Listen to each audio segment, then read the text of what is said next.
Something that's bothered me for close to 20 years now, ever since the anti-globalization movement arrived in the scene in the 90s, is the lack of anything on the left resembling a cosmopolitan vision, some kind of, what used to be called in the old Stalinist days, proletarian internationalism.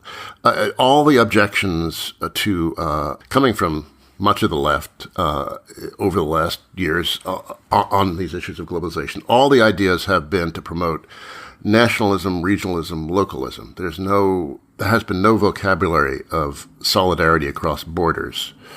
What do you think about that? Well, I agree entirely. This is the major failure of the left.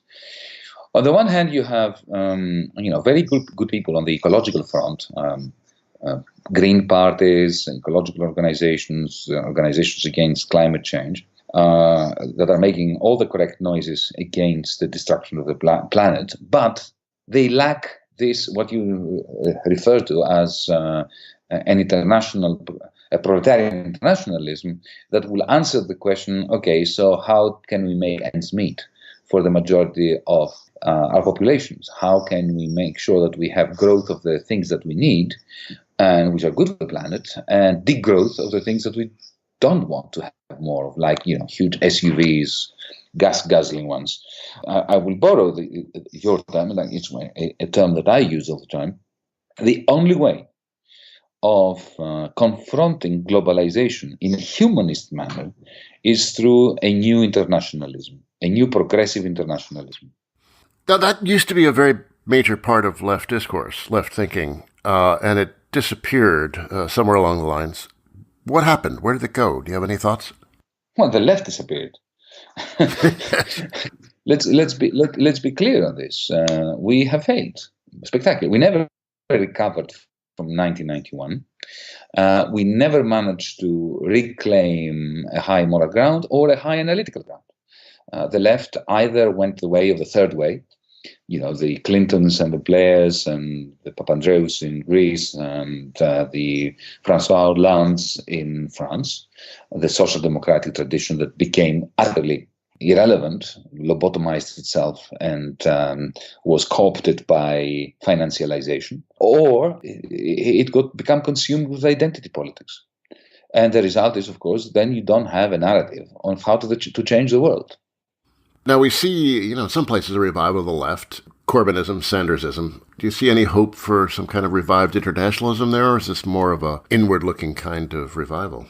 No, I do see a lot of hope, both in the Bernie Sanders political revolution, as he calls it, and in Jeremy Corbyn. Speaking of Jeremy Corbyn, I think the same thing applies to Bernie Sanders, even though I don't live in the United States now. My information is somewhat limited with regard to the United States.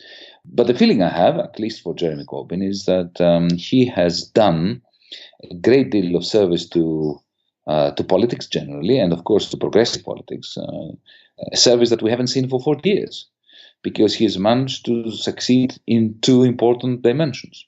The first dimension is that he proved to all of us that the fact that we have an ironclad mass media that is determined to be regressive is no excuse for not doing well electorally.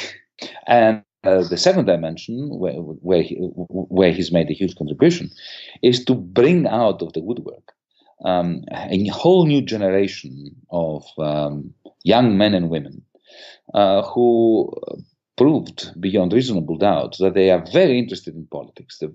This was a very large group of people that were condemned to political apathy all these years.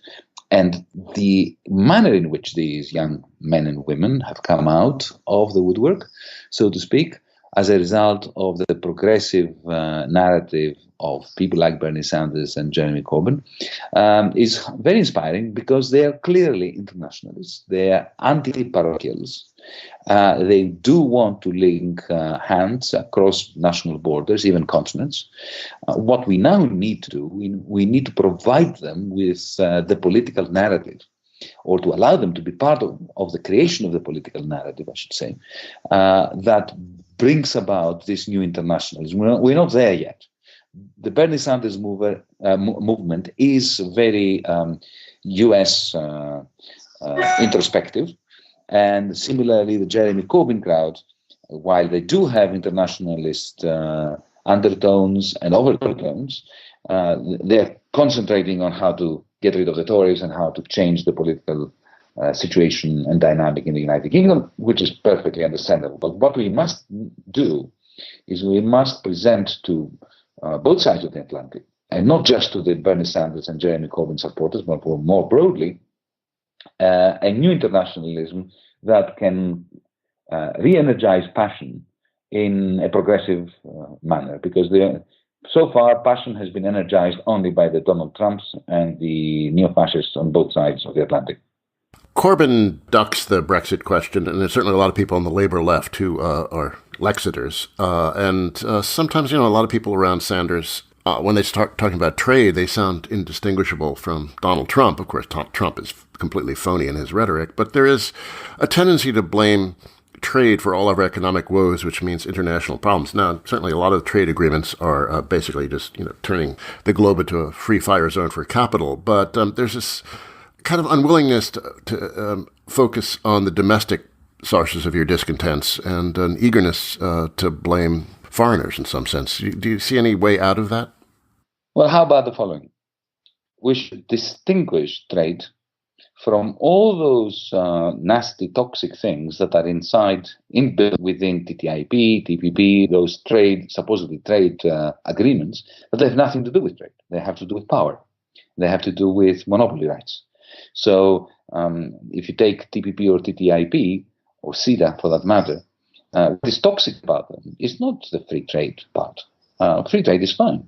If an Indonesian produces some tangible commodity and they want to sell it to us, I don't see what is so progressive about slapping a tariff or a quota on it. But the highly problematic reactionary part of these trade agreements is, firstly, the dissolution of democratic and judicial processes in our countries. So when a multinational gets the right through this trade agreement to prosecute a government in a tribunal that has been set up by lawyers employed by the multinational, then you know that democracy has died. This is what we should be aiming at, not the trade part of the trade agreements, but the non-trade part of the agreements that dissolves democracy, prevents governments and local governments and cities to impose their own environmental and labor standards. And we should, if we want to prevent the dumping of cheap labor and exploited labor, how about introducing, as part of the trade agreements, minimum living wages for any country participating in such free trade agreement? So we should not go against free trade agreements or trade agreements. We should go against the parts of the trade agreements that spread the toxic power of multinationals, that diminish democratic process, and which set one working class against another. Now, the DM25 movement, which you're working with now, is an attempt to develop some kind of progressive internationalism across Europe. You're about to turn into a party, you told me? Yes, we have already voted amongst our organization. We're not going to turn our movement into a party, but we're going to create what we call electoral wings of our party in different countries. And our objective is May 2019. May 2019 is when the European Parliament elections take place. And we will try to do something weird and wonderful that has never been tried before. And that is to present a single manifesto, a single policy agenda across at least 10 different countries with a transnational party list, if you want, a transnational party, and candidates that stand together independently of whether they are filling their candidacies in Poland, in Denmark, in Greece, in France, and so on and so forth. This has never been tried before. We shall see how it turns out. But firstly, it's great fun trying, Doug. And secondly, it gives hope to many people, even those who do not necessarily agree with us or support us, of this alternative to the fake opposition between globalization on the one hand and parochialism or nationalism on the other, the alternative being progressive internationalism, which is what we're trying to implemented in practice by running across different countries with a single agenda and a single party list. Okay, what are the outlines of the agenda? What would this look like in practical terms? Well, we call it the European New Deal, and immediately you can see the connections with the United States and the New Deal tradition of FDR, of course, adapted to European conditions. We have a very comprehensive economic and social policy agenda, which we will try to explain to voters across Europe, would do for the European Union that which the New Deal and the Great Society project of LBJ in the 1960s did for the United States. In other words, to firstly put the financial genie in the bottle and back in its bottle where it belongs, to constrain financialization, to create new payment systems that compete with commercial banks, to use the combined power of the European Investment Bank, which is many times the size of the World Bank, surprise, surprise, and the European Central Bank, in order to fund and manage pan-European green investment-led recovery projects, and at the same time deal with public debt and banking crisis, as well as adopting something like the food stamps program of the United States across Europe to be funded by the seigniorage profits of the European Central Bank. So there is a very practical element to our proposals, things that can be applied, on Monday morning without any great constitutional or treaty changes, so as to change the atmosphere, to simulate a federal democracy without actually having one, to create a new internationalism and a spirit of hope that Europe can be the source of solutions and not just problems for Europeans. And that can be later used in the next 2, 3, 4, 5 years as a foundation upon which to build a constitutional process, a process by which Europeans will draft that which we do not have, which is a European democratic constitution. I could hear German objections. This is all a scheme just to take our money and give it to those lazy Mediterraneans. How do you answer that kind of critique? Well, in the best possible way, Doug. Most of our members of DiEM25 come from Germany. So there is no such thing as the Germans, as Monty Python, the famous British comedians, once said. There are many kinds of Germans. And the most fulfilling and hopeful message that I can bring to our audience is that progressives across Europe are binding together independently of whether they are German, French, Italian, Greeks, whatever.